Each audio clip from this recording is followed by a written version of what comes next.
again. Hello. We're going to get all the cameras and everything set up.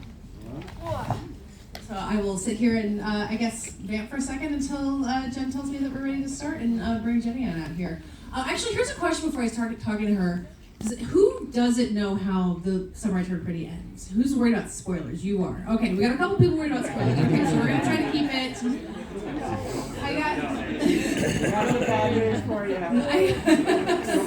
I think there's plenty to talk about this just in this episode, so we're not going to need to go too in depth on what comes after this, but, you know, if we reveal how it all ends, you still got to go back and watch the whole thing anyway. So I think we find. Did you guys enjoy the episode? Who here had seen the episode? Or actually, who was seeing this for the first time, this episode? Wow, that's a lot of people. That's really exciting. But I feel like all of us, even if we didn't know about the Summer I Turned Pretty before this year, everyone knew that someone in your life was Team Conrad, because I feel like that is exactly what happened to me. It was kind of nonstop. We're good? Which team were you on? I'm not going to say I'm Team Jenny Han, obviously. So I think we are ready. We got the cameras rolling. So now I'm so excited to welcome the writer and director of this episode, co-showrunner and creator of The Summer I Turned Pretty, Jenny Han.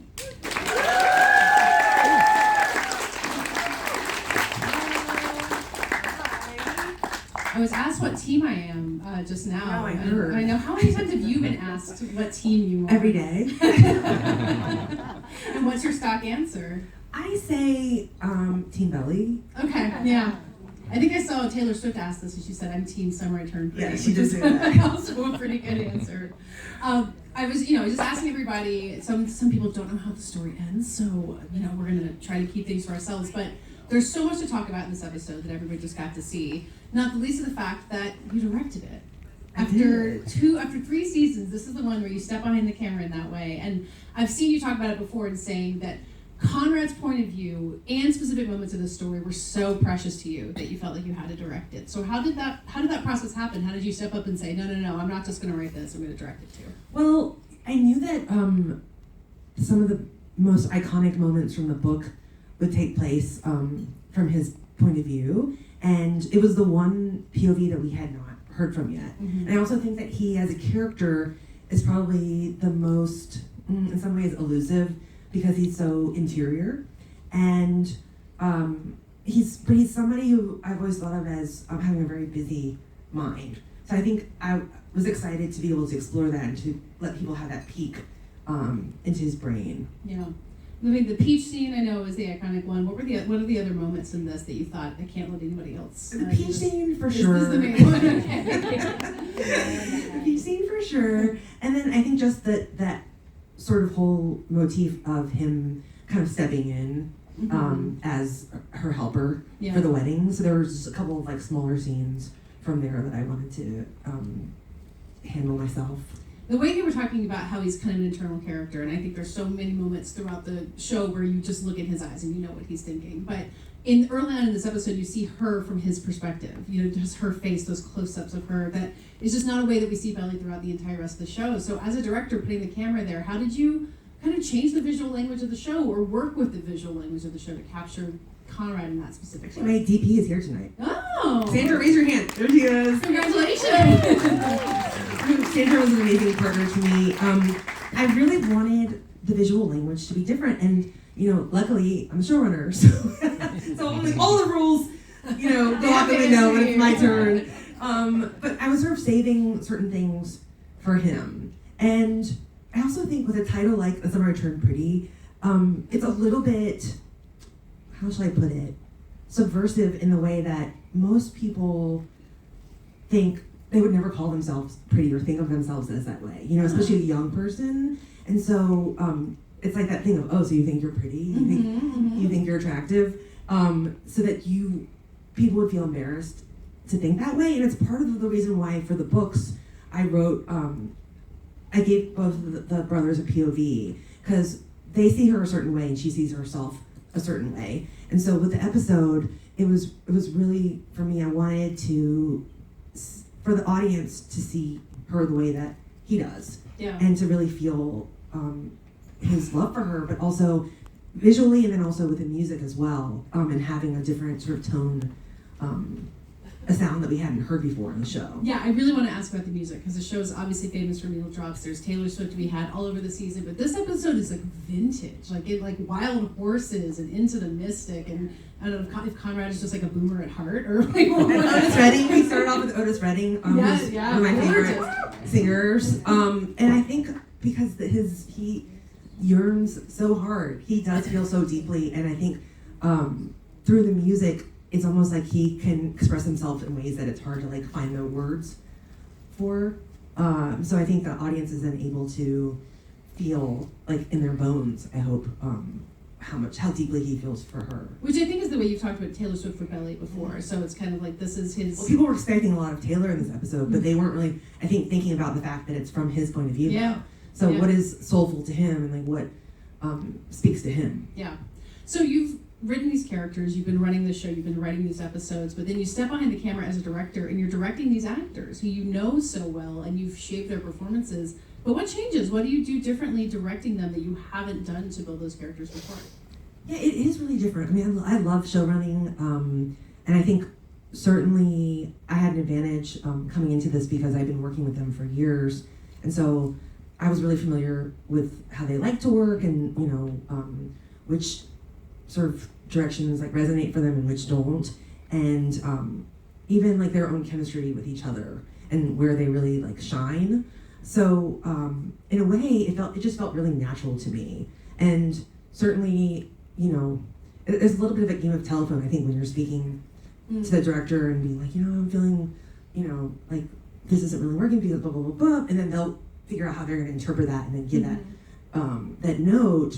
And I would say, yeah, like I think it felt different for me, I guess, being the one to like have the thought and then figure out the best way to impart that thought in a way that's helpful. It's like a language thing, like you like talk to them in one way and then as a director it's like stand here. No, I think it's like just like how can I, like what's going to be the note that really resonates for them, like how is it going to make a difference, and it is so much about just like communicating and like speaking the same language that they speak, and they're all different too, so I think I really like that challenge. But you have to, it's so like thinking on your feet because you know, you're calling cut and then you're walking over and you don't want to like take too long because you want to keep people in the moment. So then you have to think really fast about what you can say that might make some sort of difference. Well, and the whole idea of you write this novel and you're like, and then they get in a helicopter and then the thunderstorm rolls in and you can write whatever you want. And then when you're making a show, especially when you're directing, like every single thing makes such a big difference. And it's so within your imagination, but it's a changing the way you can use your imagination. It is, and then I think, you know, obviously the words are very important to me as a novelist first, and I think sometimes what's easy on a page is different than someone like saying it, and so they're also talented and find ways to, you know, make it feel real and lived in and bring their own flavor to it. Yeah, you mentioned the actor chemistry earlier, and obviously the story existed, you knew where it wanted to go, these characters would have gone where you wanted them to, but actors' chemistry and what they can do and how they work with each other does change things over time. So how did that change The Summer I Turned Pretty, having these specific actors be these people? I think it was a living, breathing thing, you know, and then you see them, you work with them, and you see where their strengths lie, and then you just want to give them more opportunity to show that off. You know, I think that, like, Chris is really funny, and in season 1, he really has little opportunity to do that because the character is so withdrawn and in his own head, and he's also sort of masking what he's actually feeling, so it's a lot of, like, asks of the actor. But then I think in 2, we get to see a little bit more, and then 3, I think this episode is so much about having these kind of walls up and trying to be self-protective, and then they just kind of get worn down over the course of the episode. And you see, I think like in the dinner scene, I really wanted that to feel loose and intimate, and that was one actually where my original conception of that scene was very different than what we ended up with, and I was seeing it play out. And it's not that the words were so different, but it was more the intention. And I think originally that scene was going to be more for Jeremiah when he comes in to be a bit more like peacocking and and then kind of breaking the sort of bubble that they had been in. And then I was watching it and I was like, this feels like so bad. Like this feels like really hurtful to me when I'm watching this, you know, and it was giving me like a bad feeling. And so I quickly came in and I was like, guys, I'm sorry, we're gonna completely rework the scene. And so I said to Lola, I was like, Belly, I need you to really include Conrad and everything that's happening, and so don't turn your back on him, but really like draw him in into this moment. And then to me, it made all the difference because it was all the same words, but it was like you weren't just like shutting out a person, you know. And because so much of the show is just watching these relationships change and grow in really incremental ways. Like body language means so much, and you know that's something you know as a writer, but the director gets across so much. Sure, too. yeah, for sure. Yeah. What did you like directing the best of what we see in this episode?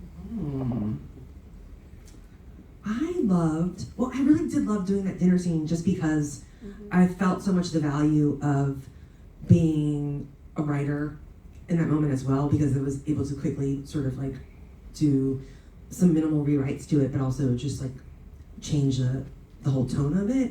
And they were really like trusting me, so they were able to quickly, they're like, oh yeah, okay, and completely redid it. So I love that. But then I would also say the peach scene was really special because that was one where we had been trying to shoot that for a while. We scheduled it 3 times, and but the flower beds were not, like they promised us they'd be ready, and it was just a dirt patch. And I'm like, that's not the vibe. Yeah. A dirt patch.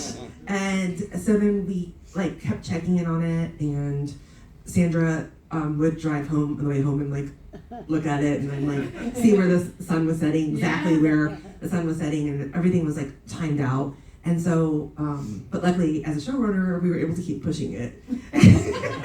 You keep saying all the things you get to do as a showrunner. Yeah, you do. You get a little bit of leeway there. So then we really got to get deep into the season. And then it just felt, to me, it was very emotional because everyone knew how important that scene was to me. And I really felt from the crew just how much of an effort everyone was like doing their absolute best. You know, we were just like firing on all cylinders, and I felt really proud, I think, to be a part of the team. And also I felt so appreciative of how hard everyone was working. It was like, I think it was also a Saturday. It was like the only thing we were doing that day, and I just felt like really happy at the end of the day. It was I couldn't have asked for more. Yeah, I think about like the bathtub scene that's earlier is like just as emotionally charged moment, but it's on a set. And then you have to wait on the sun or the flowers to cooperate the way that they're supposed to. I mean, as a showrunner, you talk about the power you have over it, but I think you've also talked about how it's protecting the story. It's taking the story the way that you want it to be. And over the course of 3 seasons, you know, the story evolves, it changes from the way the books are, but it also kind of sticks to a vision. Like, what's been your learning curve over the course of these 3 seasons of like, this was the story, this is what I wanted to do, but it's a living, breathing thing also, like you said. How has that evolved for you as the show went on?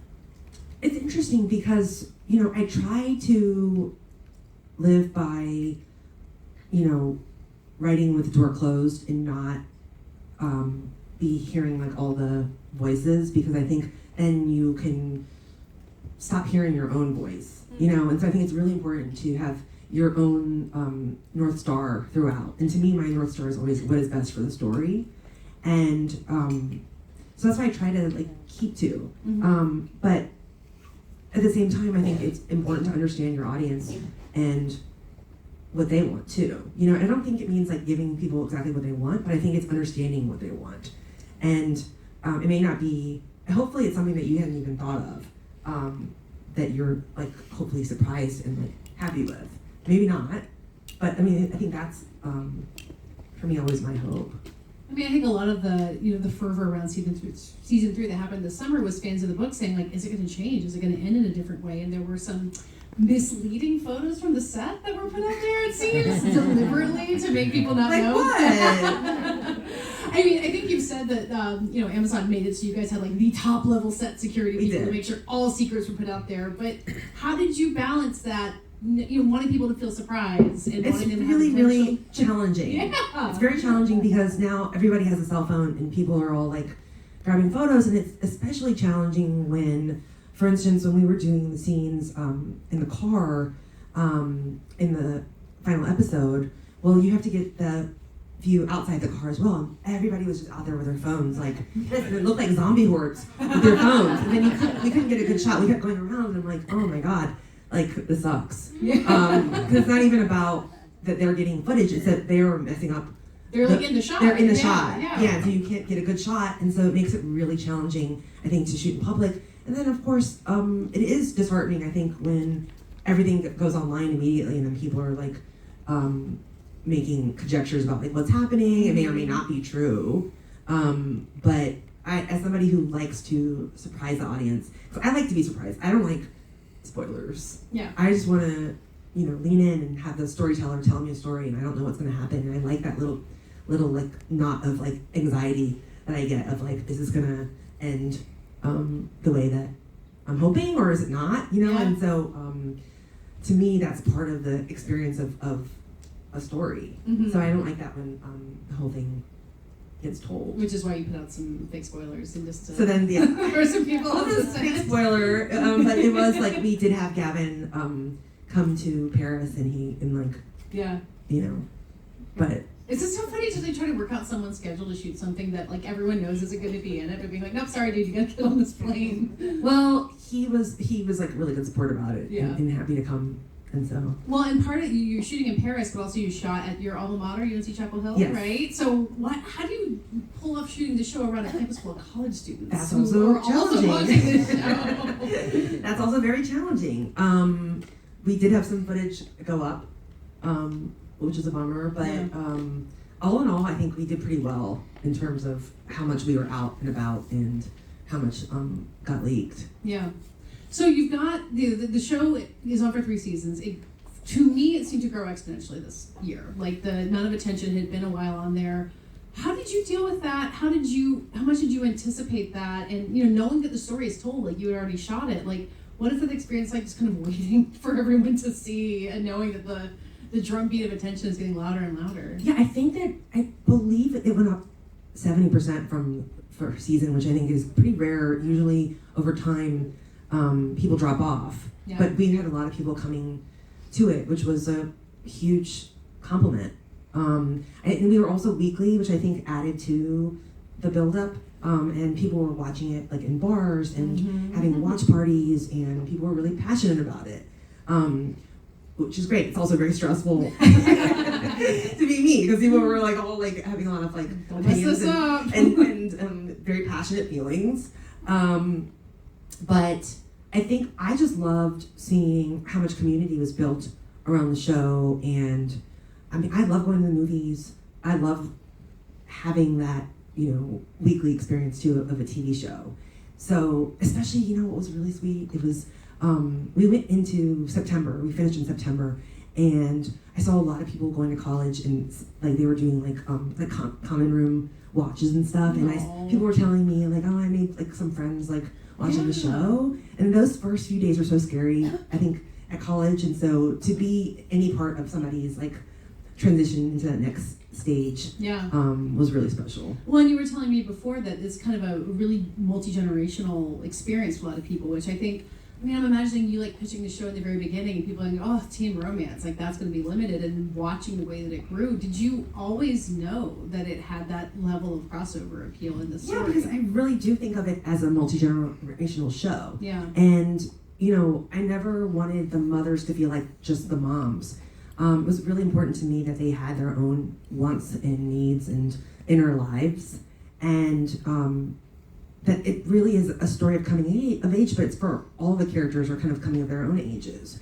Laurel in season 1 is learning that she's going to be living life without her best friend. I mean, that's a really big stage, I would say. And who is she without this person next to her that she's had her whole life? And then so it's not just about the teen coming of age, but I think it's about all the adults as well. And with this season, I saw like the audience was extremely diverse, all different age groups and like it was like fathers and daughters and sons and boyfriends and girlfriends and husbands and I think that's really cool to connect over that. And to me, it's also really important to say that this story centered around this young girl is worthy of being watched. It's important, you know? Yeah. And I think with a title like The Summer I Turned Pretty, people like write it off and think it's just like, you know, a silly thing. And I think too often stories about young women are discounted or seen as unserious or like unimportant. And so I hope that, you know, because a lot of times people come to me and they're like, oh, like I have to admit, like, you know, I do like the show, and like I'm an adult, I'm like 30, but I love the show, and I'm like, a lot of people. You're like, I'm an adult too. Yeah, I'm an adult. A lot of people of all different ages enjoy the show, and to me, that's what it's really about, which is that, you know, because I've been writing books for young people since the beginning of my career. It was my early 20s when I wrote my first book, and people often ask me, oh, do you want to write about adults, and like, you know, or how do you write for young people? And I've always felt it's the same to me. It doesn't, like, it's a person is a person, and it's just all relative to where you are in your life. So I try to treat it really respectfully, and hopefully people felt that with the show. Yeah. Well, also with the way that the show kind of drops online week by week, I know that you've engaged with, you know, the TikTok mashups and the fan theories and the Easter eggs that you put into the show, which, like, I imagine as an author, it's kind of hard not to be like, oh, if I dropped this in here, I can remember this. You have the whole thing. But how has that process of kind of rewarding fan attention in that way worked for you? Like, why did that make sense? That's interesting, yeah, rewarding fan attention. I think, I don't really think of them as Easter eggs in the way of, that I think some people interpret, like, clues almost. I don't think of them as clues. I think of them, normally it's more like narrative foreshadowing. Yeah. You know, it's storytelling. Storytelling. Yeah. Just like laying something down in season 1 that's going to be then it will pay off hopefully in season 3. Mm-hmm. You know, for instance, in season 1, Belly and Jeremiah are having a conversation about her parents' divorce, and he's like, well, I think that if you don't want to be married, you shouldn't be married. You know, or in season 2, Belly's talking to Conrad on the phone, and she's like, I think if my dad cheated on my mom, she wouldn't even really be that upset because she doesn't really feel those fireworks. You know, so all these sort of different themes that then later on come into play. But to me, it's more about that foreshadowing and less about like a trail of breadcrumbs. Like, here's like 5 muffins on the table, and the 5 means, you know what I mean? Like, it'll come out like on the 5th episode or like that kind of thing. I mean, there is a shot of a crossword puzzle clue that has your name in it. That's an easy Easter egg, I think. That is.